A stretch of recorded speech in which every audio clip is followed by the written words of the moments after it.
সাহিত্য যখন সিনেমার হাত ধরে হাঁটে তখন জন্ম নেয় এক অন্যরকম অনুভব।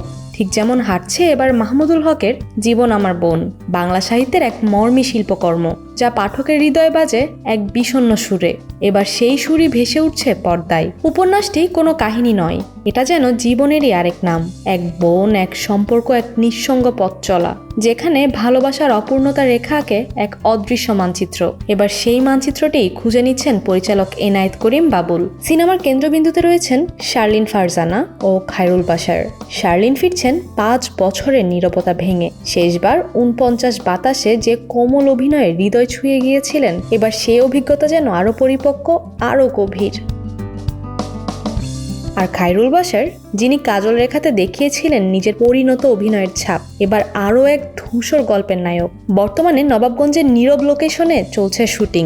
শার্লিন বলেন, উপন্যাসের প্রতিটি মুহূর্ত এত স্পষ্টভাবে ফুটে উঠেছে শুটিংয়ে যে মনে হচ্ছে আমি চরিত্র নই, আমি নিজেই সেই জীবন। আর খায়রুলের অনুভব, এটি একটি সিনেমা নয়, এটি একটি আত্মার ধারণ করার চেষ্টা।